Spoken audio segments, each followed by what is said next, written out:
देखिए, जिस तरीके से पेट्रोल डीजल के और सरसों के तेल के दाम दिन रात बढ़ रहे हैं और अर्थव्यवस्था पूरी तरीके से कहीं ना कहीं चौपट है, बाजार में काम धंधा नहीं है, उसको लेकर के हमारे साथ पूर्व मंत्री है कैप्टन अजय सिंह यादव, बात करेंगे।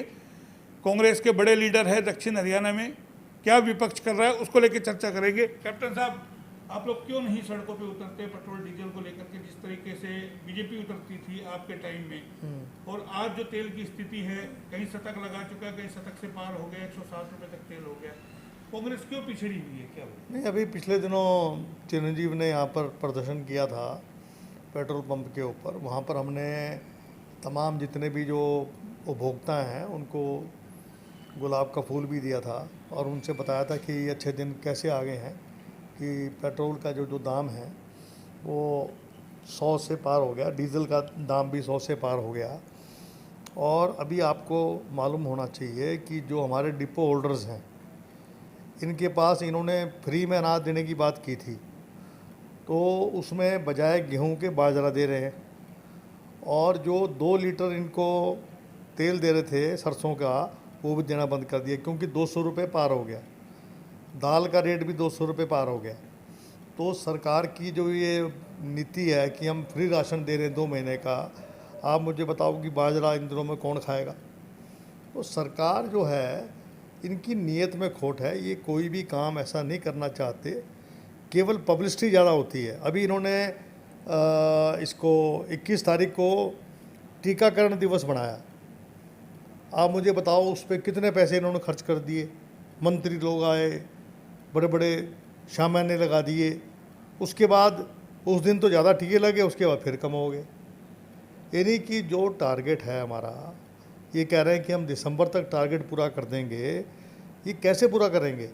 हमारा ये कहना है कि जो टीकाकरण का जो इनकी जो गति है वो लगातार तेज़ चलती रहनी चाहिए। इनको जो है MOU साइन करने चाहिए जो विदेशी कंपनी है, जैसे रशिया है, अमेरिका है, और जो डिफरेंट जो UK है, डिफरेंट कंट्री। जो अभी जो डेल्टा वेरिएंट आ रहा है इसका, वो तो और भी खतरनाक है, उसके बारे में सोचना चाहिए। जो 3rd वेव आने वाली है, उसके लिए अब राहुल जी ने कल भी जो है अपने संदेश में कहा है कि सरकार को श्वेत पत्र जारी करें कि किस प्रकार से जो तीसरी जो वेव आएगी इसकी कोरोना कोविड-19 की, उसको टैकल कैसे करेंगे। नहीं, एक सवाल उठता है ना, आप लोग आंदोलन करते हैं, जैसे भी आपने बताया पेट्रोल डीजल पे चिरंजीव राव ने किया, आपने एक आधे घंटे का कर दिया। जिस तरीके से बीजेपी ताबड़तोड़ आप पर प्रहार करती थी, तमाम जो घोटाले खोलती थी, तमाम जो चीज़ें आप पे आरोप लगते थे, आज आप उसको बरोबर में काउंटर क्यों नहीं कर पा रहे? क्या बात है, कमी कहाँ है? नेतृत्व की कमी है क्या? रोज़ थोड़ा कर सकते हैं। अभी हमारे रोज़ प्रोग्राम बन रहे हैं, इससे पहले हमने और भी प्रोग्राम किए हैं। जैसे हमने ज्ञापन जाके दिया था राष्ट्रपति के नाम कि जो कोविड-19 में जो है टीकाकरण की गति बढ़ाई जाए, उसका असर पड़ा। सरकार जो है अब थोड़ी बहुत जागी है। तो ये है, हफ्ते 10 दिन में हम लोग कोई ना कोई नया। पेट्रोल डीजल को लेकर नहीं लगता आपको शहर के अंदर मोती चौक पे आपको मेन इस तरीके से चौराहे पे, ताकि एक मैसेज आता कि, क्योंकि यहाँ सबसे बड़ा चेहरा कांग्रेस का आप है दक्षिण हरियाणा के अंदर, और कई सीटों पे आपका असर है। गुड़गांव लोकसभा का चुनाव आप लड़ चुके, तो जाहिर है आप एक बड़ा चेहरा हैं। तो तमाम लोगों की एक उम्मीदें हैं कि इस टाइम विपक्ष कुछ बोले महंगाई को लेकर के। आम जनता पूरी तरीके से त्रस्त है। ऐसा है कि 2-3 तरीके होते हैं, पेपर के माध्यम से, आपके मीडिया चैनल के माध्यम से। वैसे हमने अभी किया है, थोड़े दिन बाद दोबारा कोई प्रोग्राम रखेंगे।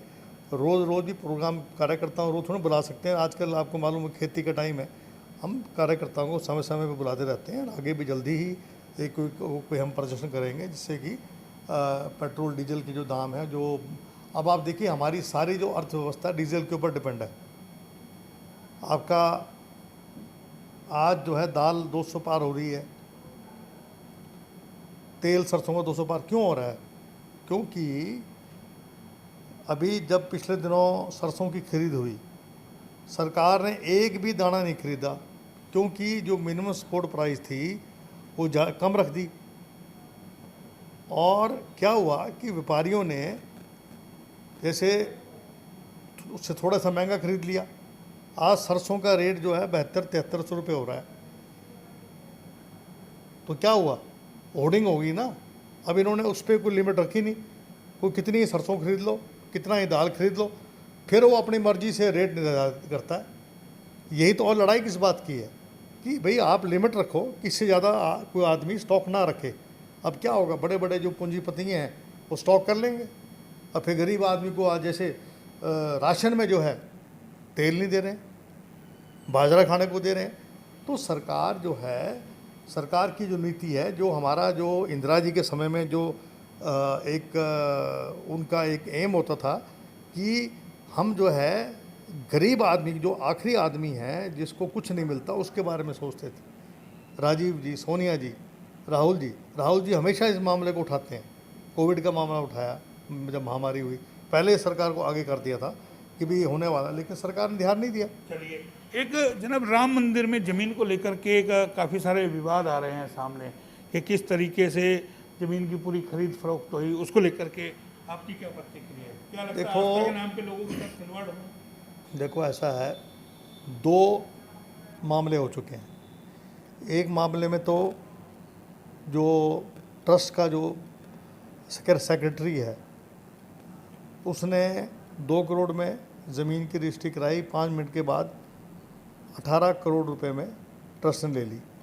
दूसरी एक और है, उसमें पहले इन्होंने जो है वो करीबन 50 लाख की ली या 60 लाख की ली और 2 करोड़ रुपए में, 2.5 करोड़ रुपए में उसको फिर ट्रस्ट ने ले लिया। 2 मामले आए हैं। तो हम चाहते हैं इस दोनों मामलों की जांच होनी चाहिए कि आप एक दिन के अंदर ही जो है आपके रेट जो हैं वो इतने गुना बढ़ जाएं। तो जो चंदा लोगों ने राम मंदिर बनाने के लिए, जो एक आस्था का केंद्र है हर व्यक्ति के लिए, भगवान राम जो हैं वो एक तरीके से हमारे जो आराध्य हैं, लोग उनको मानते हैं, उसके नाम पे लोगों ने जो चंदा दिया है उसका दुरुपयोग कर रहे हैं। सस्ती ज़मीन लेकर महंगे भाव में ज़मीन खरीद रहे हैं। उसके बारे में ना उसकी कोई जांच हो रही है। सीबीआई जांच होनी चाहिए। सीबीआई जांच के लिए लोगों ने खूब मांग करी है, लेकिन सरकार जो है, योगी जी का हाथ है सिर के ऊपर, और भाजपा का तो यही हाल है, जो भगवान राम के नहीं तो किसके हो सकते हैं, आप मुझे बता दीजिए। एक सर, कल थर्ड फ्रंट को लेकर के मीटिंग हुई है शरद पवार के निवास स्थान पे, उसमें आपकी क्या प्रतिक्रिया? कांग्रेस कोई थर्ड फ्रंट चलने वाला नहीं है, ठीक है जी, ये सपने रह जाएंगे। वहाँ पर महाराष्ट्र में शरद पवार को कांग्रेस की ज़रूरत है। कांग्रेस के बगैर वहाँ पर वो चुनाव नहीं जीत सकते हैं, ठीक है। और बाकी जो जगह है जहाँ भी चुनाव होंगे वहाँ कांग्रेस की अहम भूमिका रहेगी। इसलिए थर्ड फ्रंट को कांग्रेस से ही बातचीत करनी पड़ेगी। केंद्र में बगैर सरकार के, बगैर कांग्रेस के सत्ता परिवर्तन नहीं हो सकता। जून में कांग्रेस को राष्ट्रीय अध्यक्ष चुनना था, क्या लगता है राहुल जी को दोबारा? अब ये देखिए, ये पार्टी का इंटरनल मैटर है। मैं इतना बड़ा नेता नहीं हूँ कि मैं ये कह दूँ कि भी कौन। राहुल जी सर्वे सर्वा हैं, सर्वे सर्वा रहेंगे, चाहे वो अध्यक्ष हैं या नहीं हैं।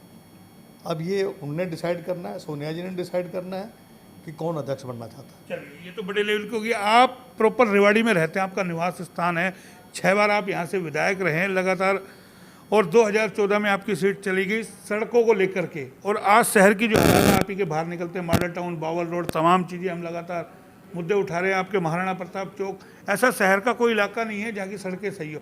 उसको लेकर क्या कहेंगे आप? अभी कल चिरंजीव ने कल मेरे को लेकर आरोप क्या 2014 में इसी वजह से आपको बोले सर्कुलर रोड नहीं बना पाए। सर्कुलर रोड में तो मांग करते थे, आज लोगों को नहीं चाहिए बिजली। सर्कुलर रोड का तो काम शुरू हो गया था, वो जो ठेकेदार था वो भाग गया बीच में छोड़ के, अप्रूव सब करवा दिया था। जैसे ही चुनाव खत्म हुए वो काम पूरा हो गया था, ना तो उसके पैसे मैंने सब कुछ दे रखे थे। अब जो है चिरंजीव ने ओपन चिट्ठी लिखी है मुख्यमंत्री को, क्योंकि हम विपक्ष में हैं, हम तो यही कर सकते हैं। अभी आपने कहा कि क्या कर रहे हैं, ओपन लेटर मुख्यमंत्री को लिखी है जिसमें स्टॉर्म वाटर ड्रेनेज का कह रखा है। इन्होंने ये कहा कि स्टॉर्म वाटर ड्रेनेज रेवाड़ी में लग चुका है, काम पूरा हो चुका है। कहाँ काम पूरा हुआ है? कौन सा मोहल्ला ऐसा है जहाँ पर पानी नहीं भरता? इन्होंने कहा कि एम्स बन जाएगा, एम्स का मामला उठाया उन्होंने, बस स्टैंड का मामला उन्होंने उठाया अपने उस मांग पत्र में। इसके अलावा उन्होंने जो है आपका ये कोई भी एक भी पार्क, जो पार्क बने हुए हैं उनकी देख रेख भी नहीं हो रही है। नहीं, सवाल ये है ना, रेवाड़ी की जनता को आपके टाइम में सड़कें चाहिए थी, तमाम चीजें चाहिए थी। क्या आज रेवाड़ी की जनता को ये सब चीजें नहीं चाहिए? क्या कोई भी आम आदमी नहीं बोलता कि सड़कें किस तरीके से बदहाल है? नहीं नहीं, आम आदमी जो है बहुत परेशान है, खड्डों से बहुत परेशान है, बहुत तरीके। लेकिन क्या है कि आजकल कोविड-19 चल रहा है, और मुझे हैरानगी इस बात की है, हमारे समय में अगर 15 पैसे डीजल का रेट बढ़ जाया करता तो लोग जो है ये सड़कों में आ जाते थे। आजकल कोई किसी का असर ही नहीं पड़ रहा, क्योंकि लोगों को ये पता है कि भी कुछ होने वाला है नहीं। मोदी जी का प्रधानमंत्री मोदी जी के जो अच्छे दिन हैं वो लोगों ने देख लिए। लोग जले हुए बैठे हुए हैं, बिल्कुल गुस्साए बैठे हुए हैं। जब चुनाव आएगा तो फिर इनका सफाया होगा। नहीं लगता आपको लोगों को जरूरत है एक ऐसे ताकतवर विपक्ष की? आप इस वक्त बहुत अच्छा मौका है उनके लिए बनने के लिए। नहीं, हम करते रहते हैं, बताया तो है, प्रोटेस्ट वगैरह करते रहते हैं। रोज़ थोड़ा ना प्रोटेस्ट हो सकता है। ये अभी हर हफ्ते, हर 10 दिन में कोई ना कोई कार्यक्रम तो रहा ही है हमारा। एक नगर परिषद में आपने देखा होगा पिछले दिनों भ्रष्टाचार का मामला आया, ठेकेदार ने आरोप लगाया। क्या लगता है उसकी जांच होनी चाहिए उच्च स्तर पे? भाई मैं तो शुरू से कह रहा हूँ, जांच कोई करता ही नहीं है। जांच कौन करेगा? जांच सरकार ने करनी है ना। जांच करे सरकार, क्यों नहीं आपके करती? समय में बहुत आरोप लगते थे भ्रष्टाचार हुआ, क्या कोई एक साबित हो पाया? अरे मैं तो कह रहा हूँ कि जब से कमेटी बनी है तब से लेके अब तक का पूरी जांच हो जाए एक बार। तो ये थे हमारे साथ कैप्टन अजय सिंह यादव, जिनसे कई मुद्दों पे हमने सवाल किए, क्योंकि सबसे बड़ा मुद्दा महंगाई का है और इस वक्त जो देश की जनता है वो कहीं ना कहीं विपक्ष की ओर टकटकी लगाए हुए देख रही है कि आखिर आम जनता के ज्वलंत मुद्दे कौन उठा पाएगा। कैमरा पर्सन कोमल के साथ मोहनलाल, HR न्यूज़, रेवाड़ी।